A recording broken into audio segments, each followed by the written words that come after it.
इधर बाबूलाल मरांडी ने चाईबासा और सारंडा क्षेत्र में विकास कार्यों की अनदेखी को लेकर सरकार पर हमला बोला है। उन्होंने आरोप लगाया कि केंद्र सरकार की ओर से खनन प्रभावित क्षेत्रों के लिए डीएमएफटी के तहत भेजी गई हजारों करोड़ रुपए की राशि कुप्रबंधन की भेंट चढ़ गई है, जिसके कारण इन क्षेत्रों का अपेक्षित विकास नहीं हो पाया।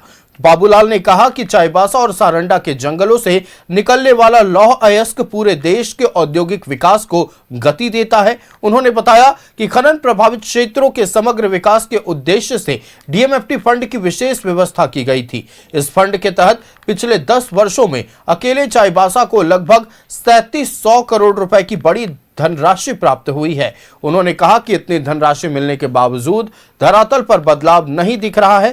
फंड होने के बाद भी कुप्रबंधन के कारण क्षेत्र का विकास ठप है।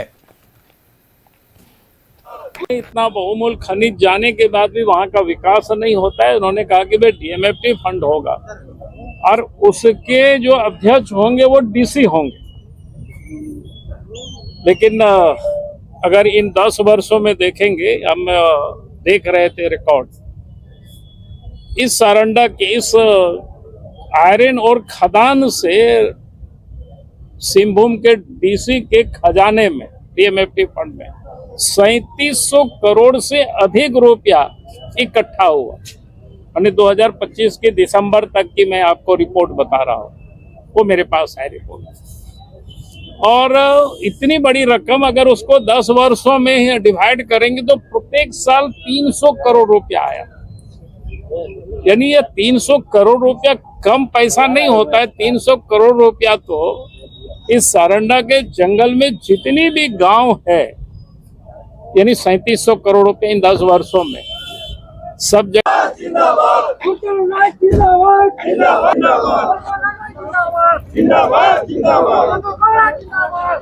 भारतीय जनता पार्टी जिंदाबाद जिंदाबाद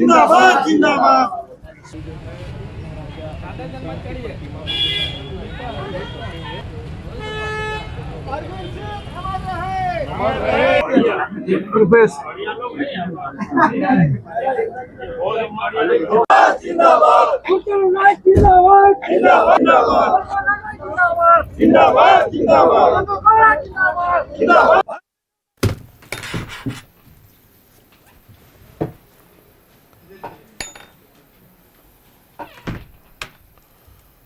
संवाददाता मनोज हमारे साथ लाइव जुड़ रहे हैं। सीधे मनोज का रुख करते हैं। मनोज, चाईबासा दौरे पर आज नेता प्रतिपक्ष बाबूलाल मरांडी पहुंचे थे। एक बेहद महत्वपूर्ण पहलू का उन्होंने जिक्र किया। डीएमएफटी फंड के तहत पिछले 10 सालों में चाईबासा को 3700 करोड़ रुपए यानी प्रति साल 300 करोड़ रुपए से ज्यादा मिले हैं, लेकिन डीएमएफटी फंड के जरिए जिन सुविधाओं का लाभ मिलना चाहिए था वहां के स्थानीय लोगों को, वो धरातल पर नजर नहीं आ रहा। क्या कुछ आज पूरे दिन चला, बताइए दर्शकों को।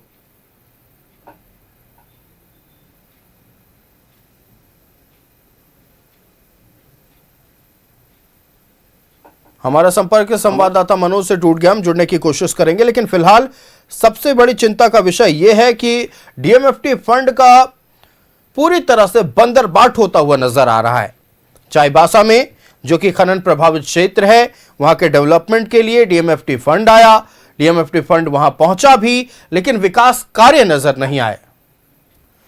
संवाददाता मनोज हमारे साथ लाइव जुड़ रहे हैं, मनोज का रुख कर लेते हैं। मनोज, देखिए, डीएमएफटी फंड को लेकर आए दिन गड़बड़ियों की बात सामने आती है। एक बार फिर नेता प्रतिपक्ष बाबूलाल मरांडी ने चाईबासा दौरे के दौरान इस सवाल को उठाया, पूरी जानकारी दीजिए। निश्चित तौर पे राज्य के मुख्यमंत्री है और राज्य के प्रतिपक्ष के नेता भी थे, ये चाईबासा पहुंचे थे। सीधे तौर पे चाईबासा पहुंचने के बाद जो चाईबासा में विकास नहीं हुआ है उसको लेकर काफी नाराजगी जाहिर की और सीधे तौर पे कहा कि डीएमएफटी फंड जो है उसका उपयोग जो है सीधे तौर पे यहाँ प्रशासन नहीं कर रही है, सरकार नहीं कर रही है, क्योंकि 10 वर्षों में केंद्र सरकार ने 37,000 करोड़ रुपया सिर्फ चाईबासा को दिया था, क्योंकि घोर नक्सल प्रभावित क्षेत्र है। यहाँ के लोग जो है वो काफी पिछड़े हुए हैं, लाल पानी पीने को आज भी मजबूर है, तो लोगों का जीवन जो है वो सही हो, उसको लेकर केंद्र सरकार इस मामले को लेकर काफी सजग थी और उसी का कारण है कि 37,000 करोड़ 10 सालों में दिया। 37,000 करोड़ एक बड़ा रकम होता है। अगर एक जिला के 37,000 करोड़ मिला तो आप समझिए कि निश्चित तौर पर केंद्र की योजना अगर धरातल पर उतार दिया जाए तो लोगों को आज भी जिस समस्या से लोग जूझ रहे हैं वो नहीं जूझते। कुत्तों के लाल पानी पीने को भी बस है, लोगों के शरीर पर कपड़ा नहीं है, भोजन सही से नहीं मिल पा रहा है, सड़कें नहीं बन पाई है, जो घोर नक्सल प्रभावित क्षेत्र इलाका है। आज भी आप इस इलाका में जाएंगे तो आप देखेंगे कि आज भी लाल मिट्टी जो है आपके पूरे शरीर को लाल कर देगा, यानी किसी प्रकार का विकास नहीं हुआ।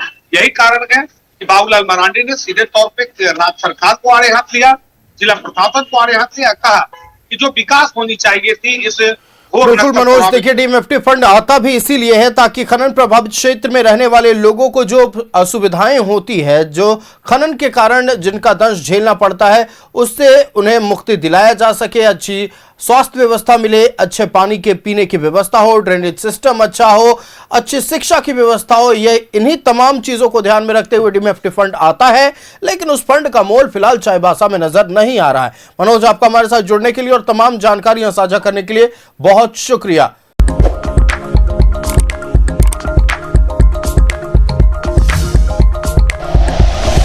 Like and share videos, subscribe करें हमारा चैनल और प्रेस करें बेल आइकॉन। न्यूज़ 11 भारत, सच है तो दिखेगा।